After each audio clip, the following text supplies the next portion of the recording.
சிறப்பு நேர்காணலுக்கு உங்கள் அனைவரையும் அன்போடு வரவேற்கின்றேன். இந்த நேர்காணலில் நம்ம சந்திக்க இருக்கக்கூடிய ஆளுமை வரலாற்று பேராசிரியர் திரு மாரப்பன் அவர்களை தான் சந்திக்க இருக்கிறோம். வாருங்கள் நேயர்களே. வணக்கம் திரு மாரப்பன். வணக்கம். ஒரு முக்கியமான பேசுபொருள் கீழடி அகழாய்வு, மத்திய தொல்லியல் துறையினுடைய மேலதிக விளக்கங்கள், சந்தேகங்கள் அப்படின்னு அது ஒரு தொடர் சிக்கல் ஒன்று ஓடிட்டே இருக்கு. அது தொடர்பாக தான் உங்களோட ஒரு விரிவான உரையாடல் நிகழ்த்தணும் அப்படின்றது தான் நோக்கம். இந்த கீழடி அகழாய்வு அந்த சான்றுகளை ஏற்றுக்கொள்வதில் என்ன ஏதாவது சிக்கல் இருக்கு? அதை எப்படி புரிஞ்சுக்கிறது? இல்லை, கீழடியில் அமர்நாத் ராமகிருஷ்ணா அகழாய்வுகளை 2014, 15, 16 ரெண்டு கட்டமாக செஞ்சாங்க. அதுக்கு முன்னாடி என்ன பண்ணாங்கன்னா, அவங்க அந்த வைகை நதிக்கரை முழுவதுமே ஒரு பெரிய சர்வே பண்ணாங்க. 293 இடங்களில் சர்வே பண்ணாங்க. பண்ணிட்டு 293 இடங்களை ஐடென்டிஃபை பண்ணாங்க. அதே போல் அதில் 100 இடங்கள் வாழிடங்கள் அப்படின்றதையும் அவர் ஐடென்டிஃபை பண்ணார். பண்ணிவிட்டு இந்த கீழடி ஒரு உகந்த இடம், ஒரு வாழிடம் அப்படின்னு சொல்லிட்டு அவங்க பண்ணி ரெண்டு வருஷம் பண்ணும் பொழுது அங்கு கிடைத்த பொருட்கள், ஏன்னா இதுவரையும் தமிழ்நாட்டில் 160-170 அகழாய்வுகள் பண்ணியிருக்காங்க. அந்த அகழாய்வுகளில் ஆதிச்சநல்லூர் மட்டும்தான் ரொம்ப ரிச் ஹெரிட்டேஜாக இருந்துட்டு இருந்தது. அந்த சூழ்நிலையில் இது ஒரு வாழிடமாக கிடைச்சிருக்கு. வடநாட்டில் தான் வாழிடங்கள் கிடைச்சிட்ருக்கு. ஆரப்பா, மொஹஞ்சதாரோ, ஒரு கிட்டத்தட்ட ஒரு 10,000 சைட்டில் இப்போது 200 சைட்டு தோண்டிட்டுருக்காங்க. அதில் அங்கே மட்டும் தான் வாழிடங்கள் கிடைச்சிட்டு இருந்தது. தென்னிந்தியாவில் குறிப்பாக தமிழகம் போன்ற இடங்களில் வாழிடங்கள் கிடைக்கல. அதனால் அரை பழங்குடி மக்கள் தான் இங்கே வாழ்ந்துட்டு இருந்தாங்க அப்படின்னு ஹிஸ்டோரியன்ஸ் எல்லாமே கருதிட்டு அமைதியாக இருந்துட்டாங்க. இங்கே அதுக்கான தேடல்களும் இல்லாமல் இருந்தது. இப்போ இவர் கண்டுபிடிச்சி அந்த இடத்த தோண்டிய உடனே 2 வருஷம் தோன்றுறாரு. ஆனால் அது கிட்டத்தட்ட ஒரு 100 ஏக்கர் கொண்ட ஒரு இடம். அதில் 2 வருஷத்தில் ஒரு 2 ஏக்கரா மட்டும் தோன்றுறாங்க. கிட்டத்தட்ட இன்னும் 98 ஏக்கர் இன்னும் தோண்டாமல் இருந்தாங்க. இப்போ இதில் எனக்கு ஒரு புரிதலுக்காக, இது தமிழர்கள் கீழடியோடு ரொம்ப அசோசியேட் ஆகி எல்லாரும் கவனிச்சுட்டே வந்திருப்பாங்க. நான் நேரடியான சிக்கலுக்கு வருகிறேன். இங்கு அகழாய்வு பணி மேற்கொள்ளப்படுகிறது. இது ஒரு ஆவணமாக சான்றுகளோடு மத்திய தொல்லியல் துறைக்கு அனுப்பப்படுது. அவங்க சிலதில் அவங்க அப்ஜெக்ஷன் தெரிவிக்கிறாங்க. இந்த 2 பேருக்கும் இடையான உரையாடல் இருக்குல்ல, அதிலிருந்து நம்ம விரிவாக பேசணும்னு நினைக்கிறேன். ஆமாம். என்ன எதிர்பார்க்குறாங்க அவங்க? இல்லை, அவங்க என்ன அப்படின்னு சொன்னால், இங்கேருந்து அறிக்கை அவர் அனுப்புகிறாரு. அந்த இதுக்கு முன்னாடி நடந்த இதெல்லாம் விட அறிக்கை அவர் அனுப்பின உடனே அவங்க அறிக்கையை ஆக்சுவலாக வெளியிடணும். ஓகே.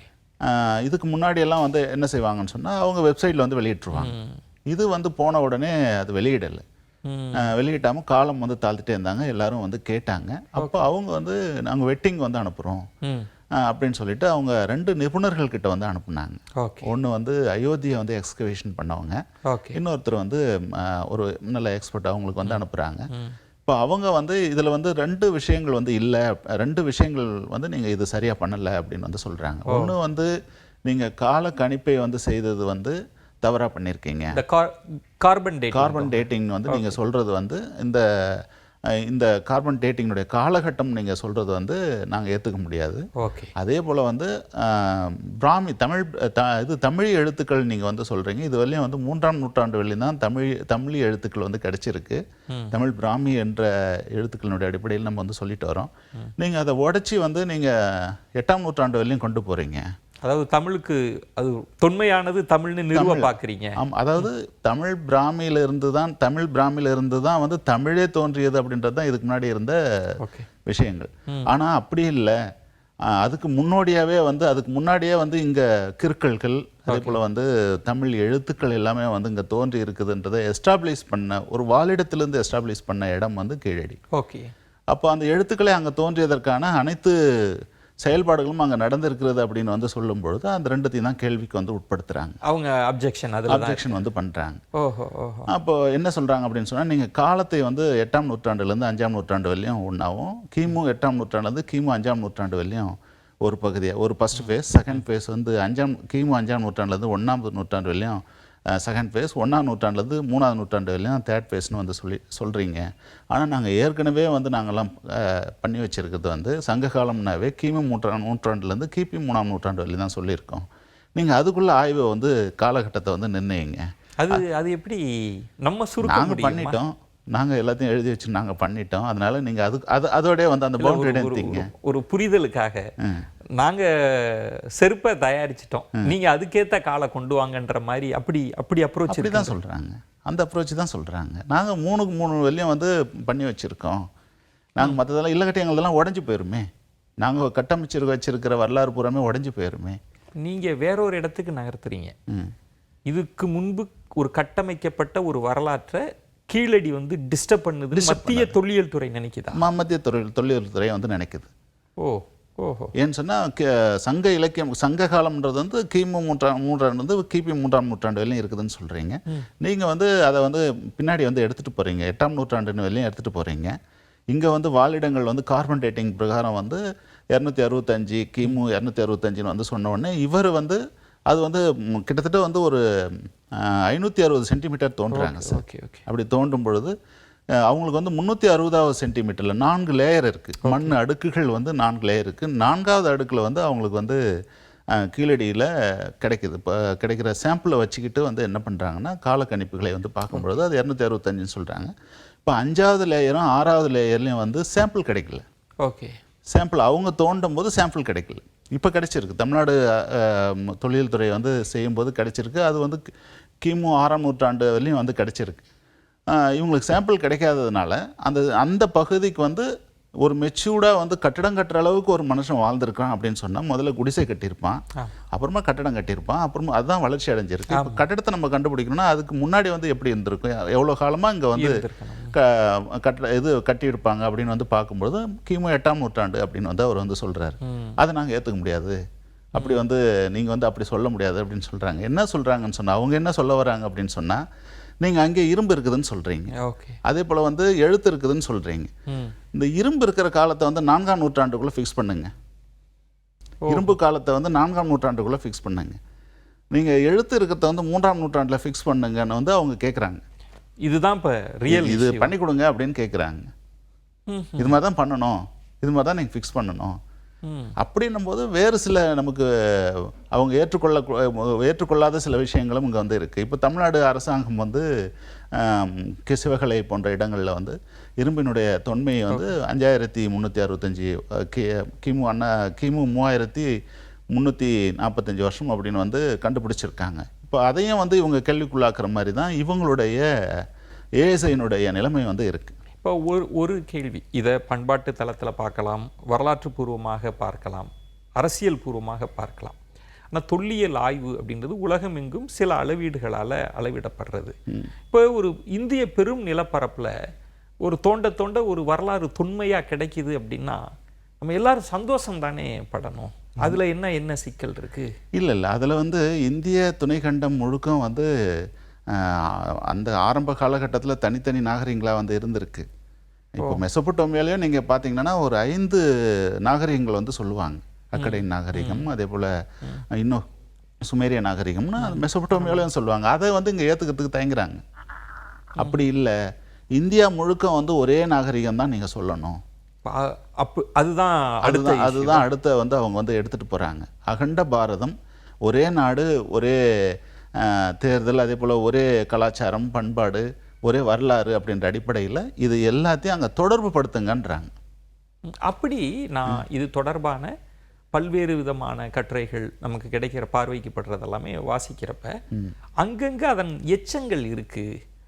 நீங்கள் தமிழ்நாடு, தமிழகம், தமிழ் இனம் அப்படி இல்லை, அது அப்படி பார்க்கக்கூடாதுன்னு ஒரு வாதம் வைக்கப்படுது. அதை எப்படி புரிஞ்சுக்க? அப்படியெல்லாம் இல்லை. இப்போ தமிழ்நாட்டிலே வந்து 5 திணைகள் வந்து இருக்குது இல்லையா? இப்போ அது எப்படி நீங்கள் வந்து இல்லைன்னு அதெல்லாம் ஒன்றா சேர்ந்து எப்படி வந்து நீங்கள் சொல்ல முடியும்? கலாச்சாரம், பண்பாடு அப்படின்னும் போது 5 திணைகளுக்கும் வெவ்வேறு கலாச்சாரம், பண்பாடுகள் வந்து இருக்குது இல்லையா? அதை நீங்கள் ஏற்றுக்கிறீங்களா இல்லையா? அப்போது உங்களுடைய இலக்கியத்தவே நாங்கள் ஏற்றுக்க முடியாது, அந்த வரலாற்று கூறுகள் இல்லை, அதில் பண்பாட்டு கூறுகள் இல்லை அப்படின்றாங்க. சங்க இலக்கியத்தை பற்றி மேல நாட்டு அறிஞர்கள்லாம் பண்ணுறப்போ சங்க இலக்கியத்தில் இருக்கிற ரொம்ப நுணுக்கமான இடம், இப்போ நீங்கள் சிலப்பதிகாரத்தை வாசிக்கிறப்ப கண்ணகி நடந்து போன பாதைன்னு வருகிற போது நம்ம ஓரளவுக்கு பிடிச்சிட முடியும், புதுக்கோட்டை எல்லாமே நம்மளால் பண்ணிட முடியும். சங்க இலக்கியம் அவ்வளவு நுணுக்கமாக தாவரங்களை பற்றி, மனிதர்களை பற்றி, நிலவியலை பற்றி எல்லாம் பேசியிருக்கு. ஏன் சங்க இலக்கியத்தை அவங்க எடுத்துக்க மாட்டேன்றாங்களா? இல்லை, சங்க இலக்கியத்தில் வந்து நீங்கள் அதிகமாக வந்து அதில் வரலாற்று கூறுகள் இல்லை அப்படின்னு சொல்கிறாங்க. நீங்கள் வந்து அதுக்காக என்ன பண்ணுறீங்கன்னா, வேதங்களையும் ராமாயணத்தையும் மகாபாரத்தையும் நீங்கள் இது தொடர்புபடுத்தி காட்டுங்க. அது தொல்லியல் அறிவியல் பூர்வத்துக்கு உகந்ததா இருக்குமா? அப்படி அது சரியா வருமா? அது என்ன ஒரு நிலைமை அப்படின்னு சொன்னீங்கன்னா, இது வரலையும் வந்து 200க்கும் கிட்டத்தட்ட அகழாய்வுகள் இந்திய அரசு இந்திய தொல்லியல் துறை வந்து செஞ்சுருக்காங்க. 40க்கும் கிட்டத்தட்ட அறிக்கைகள் வந்து தாக்கல் பண்ணியிருக்காங்க. நீங்கள் போய் பாருங்கள், வெப்சைட்டில் வந்து இருக்குது. ஆனால் இது வரலையும் இல்லாத அளவுக்கு வெட்டிங்கில் வந்து கொஷின் எழுப்புறது இது வரலையும் சரித்திரத்திலே இல்லை. கடந்த 75 வருஷமாக வந்து கிடையாது. கீழடிக்கு தான் அது எழுப்பப்படுது. கீழடிக்கு தான் வெட்டிங்கில் வந்து கொஷின் எழுப்புறாங்க, பிரசுரிக்க மாட்டேன்னு சொல்கிறாங்க. அதே போல் கீழடிக்கு தான் வந்து இப்போ என்ன பண்ணுறாங்க, எவால்வேஷன் கிரிட்டிக்கல் எவால்வேஷன் கமிட்டி போட்டு 5 பேர் கொண்ட குழுவை போட்டு கிரிட்டிக்கல் எவால்வேஷன் இந்திய சரித்திரத்திலேயே முதலாக இதை பண்ணுறாங்க. அப்படின்னும் போது நிறைய சந்தேகங்கள் வருது இல்லையா? கீழடியை ஏற்றுக்கொள்வதில்லைன்னு நான் இன்னொரு புரிதலுக்காக, இப்போ இந்தியாவெங்கும் இப்போ குஜராத் போன்ற பகுதிகள் எல்லாமே கூட அகழாய்வு பணிகள்லாம் நடத்தப்படுது. சரஸ்வதி நாகரிகம் குறித்தெல்லாம் பேசப்பட்டதுன்னா, இங்கே மற்றதெல்லாம் எப்படி நடக்குது? கீழடி அதை எப்படி புரிஞ்சுக்கிற, அதை பற்றி ஒரு விரிந்து பேசலாமா? இல்லை, அது வந்து சிந்து சமவெளி நாகரிகம்ன்ற ஒரு பேரில் வந்து இதுவரையும் இருந்தது. இப்போ அதையே வந்து சிந்து சரஸ்வதி நாகரிகம் அப்படின்னு மாற்றுங்கன்னு சொல்லிட்டு இப்போ பேரை மாற்றிக்கிட்டு இருக்காங்க. அதுக்கான தேடல்களுக்கு வந்து கோடிக்கணக்கான ரூபாய் வந்து பணம் வந்து ஸ்பெண்ட். அதுக்கு என்ன ஆதாரங்கள்? இப்போ அங்கே அளவுகோல், இப்போ கீழடிக்கு அளவுகோல் வைப்பது போல் அங்கே வைக்கிறாங்களா, இல்லை அங்கே கொஞ்சம் லீனியன்சி இருக்கா? நீங்கள் வந்து ஒரு குறிப்பிட்ட அந்த சரஸ்வதி ரிவர் அப்படின்றத வந்து ஒரு இமேஜினரி ரிவரை போயிட்டு ஒரு குறிப்பிட்ட இடத்துல வந்து தோண்டி அந்த லேயரை கூட கணக்கிடாமல் ஏதோ ஒரு பொருள் வந்து கிடைச்சிட்டா இதுதான் சரஸ்வதி நாகரிகம் நாங்கள் எஸ்டாப்ளிஷ் பண்ணிட்டேன்னு சொன்னாவே அது பிரதமர் வரலையும் போயிட்டு அதை அக்செப்ட் பண்ணுறாங்க. இப்போ இதை வந்து நாங்கள் வந்து அக்செப்ட் பண்ண மாட்டோன்றாங்க.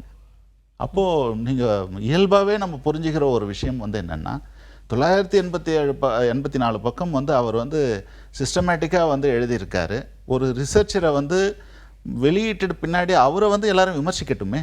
உலக அளவில் இருக்கிற வரலாற்று ஆசிரியர்கள் வந்து விமர்சிக்கட்டுமே. இந்திய அளவில் இருக்கிற வரலாற்று ஆசிரியர்கள் தானே அதை எடுத்து வரலாறு எழுத போகிறாங்க. நீங்கள் ஆதாரங்கள் தானே தொகுத்து வச்சுருக்கீங்க, ஆதாரங்களை தானே எடுத்து வச்சுருக்கீங்க. எடுத்து வச்சதை இவ்வளோ எடுத்து வச்சேன்னு சொல்லிட்டு போகிறதுல வந்து உங்களுக்கு என்ன இருக்குது? அப்படி தானே இது வரையும் பண்ணிட்டு இருந்தீங்க 75 வருஷமா. இப்போ ஏன் பண்ண மாட்டேன்றீங்க? இப்போ அந்த அந்த இது வரைக்கும் பண்ணதுல வந்து மாறுபட்டு கீழடியை பார்க்குறாங்க. கீழடியை பார்க்குறாங்க. அதில் இன்னொரு விஷயம் கேளுங்க, என்னென்னா ஒரு எலும்பு வந்து குதிரையினுடைய எலும்பு வந்து கண்டுபிடிச்சிருக்காங்க. ஓகே. இப்போ அவங்க என்ன சொல்கிறாங்கன்னு சொன்னால், இது நீங்கள் வந்து என்ன பண்ணுறீங்கன்னா, இது தென்னிந்தியாவில் இருக்கிற மற்ற அகழாய்வு செய்யப்பட்ட இடங்கள்லேருந்து நீங்கள் இதை கோரிலேட் பண்ணி காட்டணுன்றாங்க. இணைக்கணுன்றாங்க. அப்படி எதை இணைக்கணும்னு அவங்க சொல்கிறாங்கன்னு சொன்னால், பொட்டி பொருள் இங்கே வந்து தமிழ்நாடு பார்டரில் வந்து இருக்குது, ஆந்திராவில் வந்து இருக்குது. பொட்டி பொருள்ன்ற இடத்துல அங்கே வந்து எலும்புகள் வந்து கண்டுபிடிச்சிருக்காங்க. இந்த அதாவது வந்து அது வந்து இப்போ தான் வந்து அறிக்கை வந்து தாக்கல் பண்ணியிருக்காங்க. அறிக்கை வந்து வெளியே வரல. அறிக்கை வந்து வெளியே வரல. கீழடிக்கு பின்னாடி தான் அது வந்து எக்ஸ்கவேஷன் பண்ணுறாங்க.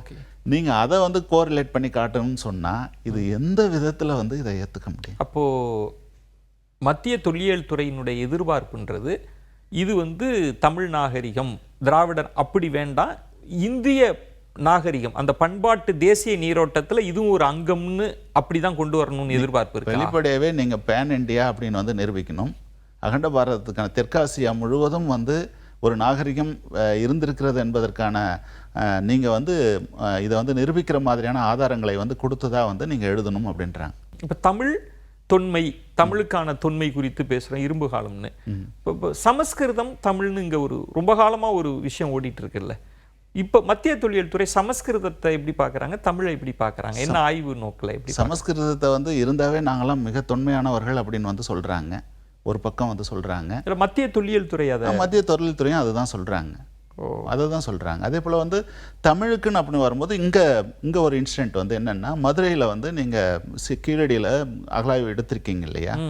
அந்த அகழாய்வுகளை நீங்கள் எடுக்கும் பொழுது பக்கத்தில் வந்து மதுரையினுடைய அந்த குகைகளில் வந்து சமண படுக்கைகள் வந்து இருக்குது இல்லையா? அந்த சமண படுக்கைகளில் வந்து அவங்க ஏன் போய் அங்கே சமண படுக்கையில் இருந்தாங்க, அதனுடைய சுற்றுப்புற சூழல் என்ன, அங்கே விவசாய தொழில் வந்து செஞ்சாங்களா, அவங்க ஏன் அங்கே வாழ்ந்தாங்க, அங்கே என்ன வந்து எழுத்துக்களை வந்து எழுதுனாங்க, அதையும் ஒரு 25-30 கிலோமீட்டர் 40 கிலோமீட்டர் இருக்கும்னு நினைக்கிறேன், எந்த கீழடியையும் நீங்கள் இணைச்சி வந்து நீங்கள் காட்டுங்க அப்படின்னு சொல்கிறாங்க. இணைச்சு காட்டுங்க அப்படின்னு சொல்வதாக நான் புரிஞ்சுக்கிறதா, இல்லை அப்படி இணைஞ்சிருக்க ஒன்றை இங்கு இருக்கிற பல்வேறு அரசியல் காரணங்கள்னால அதிலிருந்து அந்த இணைப்பை கத்திரித்து கொண்டு கீழடியை நிறுவ முயற்சி நடக்குது. நான் எப்படி இதில் நுண்ணியமான ஒரு விஷயம் இருக்குது. வெளிப்படையாக பார்க்கும்பொழுது, லேமனாக வந்து பார்க்கும்பொழுது வந்து அவங்க பேசுகிறதெல்லாம் கரெக்டாக தான் தோணும். இதில் நுண்ணியமான ஒரு விஷயம் என்னென்னா, ஒரு மெச்சூர் ஸ்டேஜில் வந்து இருக்கிற லாங்குவேஜ் தான் வந்து சமணர்கள் எடுத்துகிட்டு இங்கே வந்தாங்க. ஆனால் ப்ரிமிட்டிவ் ஸ்டேஜில் இருக்கிற லாங்குவேஜ் வந்து கீழடியில் வந்து இருக்குது. ஓகே. இப்போது இன்னும் தெளிவாக சொல்லணும்னு சொன்னால், எழுத்தினுடைய பேசிக் வந்து 8 எழுத்து தான் வந்து இருக்குது. 8 எழுத்துல இருந்தால் இப்போ இருக்கிற 240 எழுத்துக்கள் வந்து தோன்றுனது. இந்தியாவில் இருக்கிற அந்த 18 எழுத்துக்கள் 12 ஆகி 18 ஆகி அப்படின்லாம் இப்போ ஹிந்தியில் வந்து கா கா கா அப்படின்னு வரும். அப்படி வரும்போது ஒரு பேசிக்காக வந்து இருக்கிற எழுத்துக்கள் வந்து இங்கே தான் கிடைக்குது. கிறுக்கல்களில் இருந்து ஒரு எழுத்தை வந்து எழுதுறவங்க எப்படி எழுதுவாங்க? எழுதி பார்ப்பாங்க, கிறுக்கி பார்ப்பாங்க, கிறுக்கி எழுதி பார்ப்பாங்க, லெட்டர்ஸ் வந்து எழுதுவாங்க, அதை ப்ராக்டிஸ் பண்ணுவாங்க, தப்பாக எழுதுவாங்க. அதுக்கு பின்னாடி தான் ஒரு மெச்சூர் ஸ்டேஜ் வந்து போகும். ஆமாம் ஒரு எல்லாமே அது நீங்கள் பேசுகிற மொழியாக இருக்கலாம், எழுத்தாக இருக்கலாம், அப்படிதான் ஒரு நீண்ட அனுபவத்துக்கு பிறகு தான் அது முதிர்ச்சி அடையும். ஆமாம். இப்போ வந்து மௌரியர்கள் காலம் அந்த அசோகனுடைய கல்வெட்டுக்களில் இருந்து தான் வந்து இவங்க ஜெயின பீப்புளெல்லாம் வந்து இங்கே வந்து வராங்க. அப்படின்னும் போது ஒரு அரசன் எழுதுகிற அந்த எழுத்துக்கள் வந்து ஒரு மெச்சூர் ஸ்டேஜில் வந்து இருக்கிறது. அந்த மெச்சூர் ஸ்டேஜில் இருக்கிறது வந்து பழமையானதா, இல்லை இங்கே வந்து பிரிமிட்டிவ் ஸ்டேஜில் இருக்கிறது பழமையானதா? இந்த இடம் எனக்கு ஒரு கேள்வி. இப்போ கார்பன் டேட்டிங் இந்த பகுப்பாய்வு செய்கிறதுலையே பலருமே என்ன விமர்சனம், கீழடி அகழாய்வு குறித்து விமர்சிக்கிறவர்களோட கண்ணோட்டம் என்னன்னா, இது அறிவியல் பூர்வமாகவே இல்லை. இவங்க வந்து அரசியலுக்காக இவங்க வந்து இட்டுக்கட்டி தொன்மைன்னு நிறுவ பார்க்குறாங்க.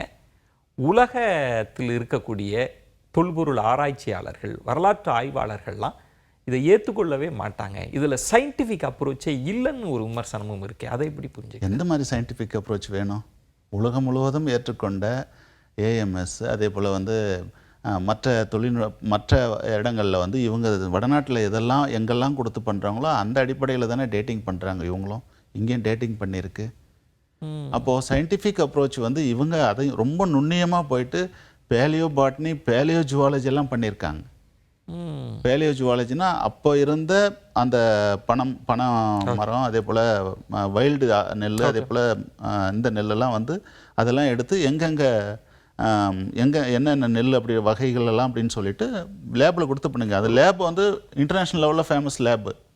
நானா ஒரு செய்தி படித்தேன், அந்த அளவுக்கு நுண்ணிய அளவில் ஏன் போறீங்க நீங்கன்னு கேள்வி கேட்டதா கூட. அது உண்மையா? அது உண்மைதான். அந்த அளவுக்கெல்லாம் நீங்கள் ஏன் வந்து பெருசாக வந்து பண்ணுறீங்க, ஏன் இந்த அளவுக்கு நுண்ணியமாக வந்து பண்ணுறீங்க அப்படின்ற கேள்விகள்லாம் இருக்குது. அப்போது கீழடி அகழாய்வு அதன் சான்றுகளை வந்து ஏதோ ஒரு நோக்கத்திற்காக முடக்க நினைக்கிறாங்கன்றதா? நிச்சயமாக முடக்க தான் நினைக்கிறாங்க.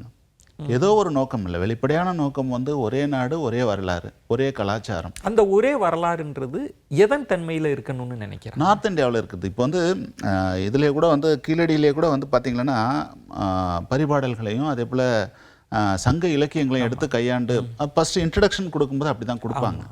அப்படி அந்த கையாண்டத்துக்கே வந்து நீங்கள் ஏன் அதை கையாளுறீங்க? வடநாட்டினுடைய இலக்கியங்களை வந்து நீங்கள் கையாளுருக்கலாம் இல்லையா? வேதங்களையும் ராமாயண மகாபாரத்தையும் இதெல்லாம் கையாண்டிருக்கலாம் இல்லையா அப்படின்னு கேட்குறாங்க. ஒரு கேள்வி, உலகமெங்கும் அது கிரேக்க நாகரிகம், எகிப்து நாகரிகம், எங்கேயுமே ஒரு தொன்ம வரலாறு, ஒரு புராணிக தன்மை கொண்ட ஒன்று இருக்கும். எல்லா நாடுகள்லையுமே இருக்கக்கூடியது. இந்த புராணிக தன்மை கொண்டது தொல்லியல்ல அறிவியல் பூர்வமாக ஏற்றுக்கிறாங்களா? உலகப்பூர்வா என்ன போக்கு இருக்குது? ஏற்றுக்கிறாங்க. இப்போ வந்து மெசபடோமியாவில் கில்காமெஸ் காவியம்னு ஒன்று இருக்குது. ஓகே. அந்த கில்காமெஸ் காவியத்தில் அந்த கோயில்கள் எப்படி கட்டினாங்க, அங்கே மனிதர்கள் எப்படி ஆட்சி செஞ்சாங்க அப்படின்றது அந்த கில்காமெஸ் காவியத்தில் வந்து இருக்குது. அதை ஏற்றுக்கிறாங்க. அப்போ இங்கே ராமாயணம் மகாபாரதத்தை வேதங்களை ஏற்றுக்கொள்வதில் என்ன சிக்கல்? அது தமிழ்நாடு அதிலிருந்து துண்டிக்கப்பட்டிருக்குன்னு புரிஞ்சுக்கிறேன். ராமாயண மகாபாரதத்தில் சொல்லி இருக்கிற தாவரங்கள், அதனுடைய விலங்குகள் இந்தியாவில் கிடையாது. ராமாயண வேதங்களில் சொல்லி இருக்கிற தாவரங்கள், அதில் இருக்கிற விலங்குகள் இந்தியாவில் கிடையாது. அது நிரூபிக்கப்பட்ட ஒன்று. ஸோ அது காலமற்ற காலம், இடமற்ற இடம், அப்படிதான் புரிஞ்சுக்கிறேன். ஆமாம், அது வந்து இங்கே கிடையாது. அது வந்து இங்கே இந்தியாவில் வந்து கிடையாது. அது இருக்கிறது பூரா வந்து கஜகஸ்தான், துர்க்மெனிஸ்தான் அந்த இடங்களில் தான் வந்து அந்த தாவரங்கள்லாம் வந்து இருக்குது, அந்த விலங்குகள்லாம் இருக்குது. ஆனால் இப்போ நமக்கு தனுஷ்கோடி வரைக்கும் ராமர் பாதம்ன்ற அளவில் ஒரு இருக்கே, ஒரு ஆன்மீக ஒரு ஒரு ஓட்டம் ஓடுதே, ஒரு சங்கிலி. இல்லை, அது ஒவ்வொரு வீட்லேயும் ராமாயணம் மகாபாரதம் இருக்குது. அது வந்து கதைகளாக எடுத்துகிட்டு வந்து எல்லார் காதுகள்லையும் சொல்லி எல்லார் மனதிலையும் வந்து விட்டுட்டாங்க. ராமாயணம் பல்வேறு வடிவங்களில் பல்வேறு 300 வகையான ராமாயணத்தை வந்து எட்டுன்னு வந்து எல்லாருடைய காதுகள்லையும் வந்து போட்டு அது கலாச்சாரமாக மாற்றிட்டாங்க. இது ஒரு 3500 வருட டிரான்ஸ்ஃபர்மேஷன்ஸ். அது வேறு, வரலாறு வேறுன்னு பார்க்குறீங்களா? அது வேறு, இது வேறு. அது கதைகள். இங்கே இருக்கிறவர்கள் வந்து ஜெனட்டிக் பிரகாரம் வந்து பார்த்தீங்கன்னா புரோட்டோ ஆஸ்ட்ரலாய்டு இந்த மாதிரி பீப்புள் தான் வந்து இங்கே இருக்கிறாங்க. ஜெனட்டிக்காக வந்து கிட்டத்தட்ட 64% பேர் வந்து திராவிடன் ஜெனட்டிக்ஸ் வந்து இருக்கிறதா இந்தியாவில் இருக்கிறதா சொல்கிறாங்க. தமிழர்கள் மீது இருக்கிற விமர்சனமாக இப்போ குமரி கண்டம் அப்படின்லாம் நிறைய பேசுனாங்க. உலக மொழிகளுக்கு தாய் தமிழ் தான் அப்படின்லாம் பேசுவாங்க. இவங்க ரொம்ப உணர்ச்சிகரமாக கிண்டலாக கூட சொல்லுவாங்கல்ல, உலகத்தில் தோன்றிய முதல் உயிரினம் குரங்குன்னா அது முதல் குரங்கு தமிழ் குரங்குன்னு சொல்கிற ஒரு அப்ரோச் இருக்குது. இது வந்து தொல்லியலுக்கோ வரலாற்றுவியலுக்கோ பொருந்தாத ஒரு தன்மை அப்படின்னு சொல்லப்படுறதை நீங்கள் எப்படி பார்க்குறீங்க? ஒரு வரலாறு இல்லை, நான் கூட சின்ன வயசாக இருக்கும்போது ரொம்ப ரேஷனலாக இருக்கிறேன் அப்படின்னு சொல்லிட்டு கல் தோன்றி மண் தோன்றிய காலத்தை முன் தோன்றி மூத்த குடி எங்கள் தமிழ் குடி அப்படின்னு சொல்கிறாங்களே. எங்கள் ஆசிரியரை நான் வந்து கேட்டேன், கல் தோன்றி மண் தோன்றிய காலத்தை எது தோன்றும், நீங்கள் ஏன் பொய்யா சொல்கிறீங்கன்னு எங்களுடைய பேராசிரியர்களை வந்து வகுப்பறையில் வந்து கேட்ட நிகழ்வுகள்லாம் வந்து இருக்கு. ஆனால் வடநாட்டில் வந்து 200 இடங்களை தோண்டிட்டு வரலாற்றை அங்கே கட்டமைச்சிருக்கீங்க. தென்னாட்டில் வந்து இது தமிழகத்தில் வந்து 7200 சைட் வந்து கண்டுபிடிச்சி வச்சுருக்காங்க. தமிழ்நாட்டில் மட்டும். அதில் ஒரே ஒரு இடத்த தோண்டிட்டு அங்கே ஒரே ஒரு இடத்த தோண்டும் போதே நீங்கள் அடிக்கிறீங்கன்னா 3500 வருஷ அடிமையாக்களும் ஆதிக்க மனப்பான்மையும் வந்து இருக்குதுன்றதை வந்து தெரிஞ்சுக்கலாம் இல்லையா? இப்போ கீழடி எதை நிறுவ பார்க்கறது? ஒன்று, 2 சண்டை இருக்குது. நம்ம நுணுக்கமாக பார்க்குறப்ப அவங்க வந்து இந்திய தேசியத்தில் ஒரு அங்கம் கீழடி அப்படின்னு சொல்லுகிற ஒரு பொதுமைப்படுத்துதல் இருக்குது. 2வது, அது தமிழ் நாகரிகம், அதை திராவிட நாகரிகம்லாம் சொல்லாதீங்க, அந்த ஒரு சண்டை இருக்குது. இன்னொன்று, இது இல்லை, இது திராவிட நாகரிகம் தான், அதற்கான சான்றுகள் தான் அப்படின்னு இப்போ முக்கோண சண்டை மாதிரி ஒன்று ஓடிட்டு இருக்கு. எப்படி புரிஞ்சுக்கிறது? இப்போ புது சண்டை ஒன்று வந்திருக்கு. இப்போ ஒரு புது சண்டை ஒன்று வந்திருக்கு. என்ன சண்டைனா ஜெனட்டிக் சண்டை வந்திருக்கு. அதில் என்ன அப்படின்னு சொன்னீங்களேன்னா, 65,000 வருஷத்துக்கு முன்னாடி வந்தவங்க தமிழ்நாட்டுக்கு வந்திருக்காங்க. அதே போல் அந்த ஜீன் வந்து தமிழ்நாட்டில் 5% பேருக்கு வந்து இருக்குது. விருமாண்டிக்கு வந்து அந்த ஜீன் வந்து இருக்குது. அப்போ அவங்க தான் இந்தியாவில் முதல்ல வந்தவங்க. ஒரு அவங்களுக்கு வந்து திராவிடன்னு பேர் வச்சா, திராவிடன் வந்து அந்த ஜீன், அந்த திடீர் மாற்றம் ஏற்பட்ட அந்த ஜீன் என்னைக்கு வந்ததுன்னா 65,000 வருஷத்துக்கு முன்னாடி தான் வந்தது. ஆரியன் என்ற ஜீன் வந்து எப்போ R1A1 அந்த ஜீன் வந்து எப்போ வந்ததுன்னு சொன்னால் 7,000 வருஷத்துக்கு முன்னாடி தான் வந்தது. அப்போது பிறப்பாலேயே வந்து திராவிடன் முன்னோடியா ஆரியன் முன்னோடியான்ற சண்டை இப்போ வந்துட்டுருக்கு. அந்த சண்டைக்கு ரெடி ஆகணும் இப்போ நாங்கள். அப்போ அது ஒரு சண்டையும் அது இப்போ அடுத்த சண்டை வரப்போகுது. இப்போ பலருமே எழுதுகிறாங்க, கீழடியை வந்து நீங்கள் திராவிட நாகரிகம்னு நிறுவுவதன் மூலமாக இந்தியாவில் ஒரு ஆரிய நாகரிகம், ஆரியம் வெர்சஸ் திராவிடம், இதற்கு இடையில் நடக்கிற ஒரு யுத்தம் தான் இந்திய வரலாறுலாம் நிறுவ பார்க்குற தன்மை இருக்குன்னு அதை வந்து மத்திய தொல்லியல் துறை கவனத்தில் எடுத்துக்கிட்டு நிறைய கூடுதல் விளக்கங்கள் கேட்குறாங்க. நிச்சயமாக வந்து மத்திய தொழில் துறையில் இருக்கிறவங்க பெரும்பாலானோர் கிட்டத்தட்ட 90% பேர் வேலை செய்கிறவங்க ஆரியர்கள் தான் வேலை செய்கிறாங்க. அப்படி பொதுமையே படுத்தலாம், தவறு கிடையாது. எத்தனை பேர் வந்து தமிழர்கள் வந்து இந்திய தொழில் துறையில் இருக்காங்க? லாஸ்ட் டைம் வந்து போஸ்டிங் எடுத்தாங்க, ஒரே ஒருத்தரை கூட எடுக்கல தமிழ்நாட்டில் இருந்து. ஆனால் நீங்கள் இப்படி பாருங்களேன், ஒரு மருத்துவர் அப்படின்ற போது அவர் நோய் பார்க்கிற அந்த மருத்துவ முறைமையின் கீழ் தான் அதற்கான என்னென்ன சட்டகம் இருக்கோ அதுக்குள்ளே தான் அவர் வேலை பார்ப்பார். அது வக்கீலாக இருக்கலாம். இப்போ தொல்லியல் துறையில் இருக்கக்கூடியவர்களுக்கும் உலகளாவிய அளவில் ஒரு ஃப்ரேம் ஒர்க் இருக்கும். நீங்கள் ஒரு பகுப்பாய்வுனா இப்படி தான் பார்க்க முடியும், கார்பன் டேட்டிங்னா இப்படி தான் பார்க்க முடியும் அப்படின்னு ஒரு பொதுமைப்படுத்தல் இருக்கும்ல, அது இங்கே நிராகரிக்கப்படுதா? சரஸ்வதி ரிவரில் எக்ஸ்கவேஷன் பண்ணும்போது வந்து அது நேரடியாக பிரதம மந்திரி வரலையும் போயிட்டு அதில் ஒன்றுமே இல்லாத விஷயத்தை பிரதம மந்திரி வரலையும் எடுத்துகிட்டு போயிட்டு சரஸ்வதி நாகரிகத்தை கண்டுபிடிச்சிட்டோன்னு சொல்லி சொன்னாங்க. அது அந்த டாக்டர் தான் செஞ்சுருக்குறாங்க. அதே டாக்டர் தொழிலில் சேர்ந்தவங்க தான் கீழடியும் வந்து கண்டுபிடிச்சாங்க. இதுக்கு இவ்வளோ கொஷின் வச்சு நீங்கள் நிறைய கேள்வி கேட்குறீங்கன்னா நீங்கள் வந்து இந்த கேள்விக்கான பதில் புரிஞ்சுப்பீங்கன்னு நான் நினைக்கிறேன். பொதுவாக இப்போது வரலாற்று தேடல் அப்படின்றது வந்து இப்போ கல்வெட்டு ஆராய்ச்சியல் பண்ணாங்க. மேலை நாட்டிலிருந்து, ஜப்பான்லேருந்து வந்து அவர் நிறைய ஆவணங்களை திரட்டினார். சங்க இலக்கியங்களிலிருந்து, வரலாற்று எச்சங்களிலிருந்து அகழாய்வு பணிகள் இதெல்லாம் சேர்ந்து தான் சொல்லப்படுகிறது. உலகளாவிய அளவிலும் பார்த்துட்டு இருக்கிறாங்கன்னா இப்போ இப்படிப்பட்ட போக்குகள் இருக்குல்ல, உலக தொல்லியல் அறிஞர்கள் இதை எப்படி பார்க்குறாங்க? இல்லை, ஐரோப்பிய தொழில் அறிஞர்கள் வந்து கீழடியை வந்து ரொம்ப ரொம்ப உன்னிப்பாக கவனிச்சிட்டு இருக்காங்க. அதை அவங்க ஏற்றுக்கிறாங்களா? ஏற்றுக்கிறாங்க, உன்னிப்பாக கவனிச்சிட்டு இருக்காங்க. ஏன்னா அந்த அறிக்கை அதுக்காக தான் அவங்க வந்துடக்கூடாதுன்னு சொல்லிட்டு மத்திய அரசாங்கம் வந்து சொல்லி இவ்வளோ கேள்விகளை வந்து எழுப்பிட்டு இருக்கு. ஏன்னா பல பேர் வந்து இங்கே வந்து ஆய்வுகள் வந்து செஞ்சுருக்காங்க. கீழடியில் இந்த சைட்டை வந்து பார்த்துருக்காங்க, இங்கே இருக்கிற பொருட்களை வந்து பார்த்துருக்காங்க. இதுக்கு முன்னாடி ஆதிச்சநல்லூர்ன்ற ஒரு இடம் வந்து இருக்கு. ஆதிச்சநல்லூர்ன்றது வந்து ஒரு மிகப்பெரிய பொக்கிஷம். அதை வந்து நம்ம இன்னும் வெளியே கொண்டு வராமல் வந்து இருக்கோம். முறைப்படி வந்து நம்ம ஆய்வுகள் செய்யாமல் வந்து இருக்கோம். அப்போது இதுவெல்லாம் பார்க்கும்போது ஒரு தனித்துவமான ஒரு கலாச்சார பண்பாட்டை இங்கே வந்து தமிழகம் வந்து கொண்டு இருக்கிறது. இது ஒரு நாகரிகம், தனித்த நாகரிகம் அப்படின்றத எஸ்டாப்ளிஷ் பண்ணக்கூடிய ஒரு நிலைமை வந்து இருக்குது. முதலமைச்சர் கூட்டிய அந்த இன்டர்நேஷ்னல் கான்ஃபரன்ஸ்லேயும் சரி, அதே போல் வந்து இரும்பினுடைய தொன்மையை பற்றி டிக்ளரேஷன் ஆஃப் அயனேஜ்னு நிறுவும் போதும் சரி, வெளிநாட்டு அறிஞர்கள்லாம் வந்து இதை உலக வரலாற்று புத்தகங்களில் நாங்கள் ஏற்றுக்கிறோம் அப்படின்னு சொல்லியிருக்காங்க. ஐரோப்பாவில் இருக்கிற பல பல்கலைக்கழகங்களில் வந்து இந்த கீழடியை பற்றிய செய்திகளை வந்து அந்த பல்கலைக்கழகங்களுக்கு ஆய்வுகளுக்கு வந்து ஏற்றுக்கிறாங்க, போயிட்டு இருக்காங்க. கீழடியினுடைய அந்த சான்றுகளின் மூலம் அந்த கீழடி நாகரிகம் எதை நிறுவ பார்க்குது? அது இந்திய அளவில் அது தனித்துவமாக எந்த இடத்துல அங்கே போய் சேராமல் தனித்துவமாக இருக்குன்னு நீங்கள் புரிஞ்சுக்கிறீங்க ஒரு வரலாற்று பேராசிரியராக படிக்கிறப்ப? இல்லை, இது வந்து ஒரு திராவிட நாகரிகம், நீங்கள் தமிழர் நாகரிகம் கூட சொல்லுங்கள். இங்கே வந்து ஒரு தனித்த நாகரிகமும் பண்பாடும் கலாச்சாரமும் வந்து இருந்திருக்குதுன்றதை வந்து ஆணித்தரமாக நிறுவக்கூடிய அந்த வரலாற்று, அதிலிருந்து வரலாற்று கட்டமைத்து இந்திய வரலாற்றையே மாற்றக்கூடிய ஒரு சூழல் வந்து இருக்கு. இது கீழடி வந்து இந்திய வரலாற்றையே மாற்றம் எப்படி திருத்தி எழுதணும். எப்படி அப்படின்னு சொன்னீங்களன்னா, 1860-70களில் இந்திய வரலாற்றை வந்து கட்டமைக்கும் போது எல்லாரும் ஆங்கிலேயர்களுக்கு எடுத்துகிட்டு போய் வேத புத்தகங்களை தான் வந்து கொடுத்தாங்க. கிட்டத்தட்ட 49 தொகுதிகளாக வேதங்களெல்லாம் தொகுத்து வச்சு, மார்க்ஸ்மெல்லாம் தொகுத்து வச்சு அதை வந்து வரலாற்றை வந்து கட்டமைச்சு வேத காலம் தான் ஆரம்ப காலம்னு சொன்னாங்க. ஆனால் 1924க்கு பின்னாடி வந்து சிந்து சமவெளி நாகரிகம் அப்படின்னு சொல்லிட்டு ஜான் மார்ஷல் சொன்ன பின்னாடி ஆரிய நாகரிகத்துக்கு முன்னாடி சிந்து சமவெளி நாகரிகம் இருந்ததுன்றதை எடுத்துன்னு போய் வச்சுட்டாங்க. இப்போ 2வது தடவையும் தோக்குறதுக்கு தயாராக இல்லை நார்த் இந்தியாவில் இருக்கிறவங்க. ஆரம்ப கட்டத்திலேயே நசுக்க பார்க்குறாங்க.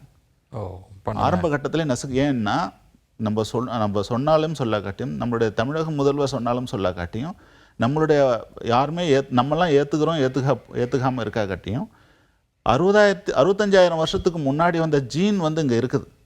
அடுத்த கட்ட அறிவியல் கண்டுபிடிப்புகளின் மூலமாக இங்கே வந்து மக்களினுடைய பண்பாடும் கலாச்சாரமும் அங்கே இருக்குது. அப்படின்னும் போது முன்னோடி ஒரு நாகரிகம் வந்து இங்கே தான் இருந்திருக்கு அப்படின்றத வந்து எழுதக்கூடிய ஒரு நிலை வந்து நிச்சயமாக இங்கிருந்து தான் ஆரம்பிக்கும். அது அந்த இது இன்னும் 50 வருஷத்துலையோ 100 வருஷத்துலையோ ஏற்றுக்கொண்டு தான் ஆகக்கூடிய ஒரு சூழ்நிலை வந்து இங்கே வரும். பொறுத்திருந்து பார்ப்போம். இது வந்து தொல்லியல் சார்ந்த துறைசார் நிபுணர்கள் மத்தியில் உரையாட வேண்டும். அதனுடைய சாறுன்றது பொதுமக்களுக்கு கொண்டு போய் சேர்க்க வேண்டும். பலதரப்பட்ட பார்வைகள், விளக்கங்கள், சந்தேகங்கள்னு இருக்குது. இதில் உங்களுடைய பார்வைகள், கோணத்தை முன் வச்சிங்க. மிக்க நன்றி. நன்றிங்க. மற்றொரு சிறப்பு நேர்காணலில் உங்களை சந்திக்கிறேன். அதுவரை உங்களிடமிருந்து விடைபெறுகிறேன். நன்றி, வணக்கம்.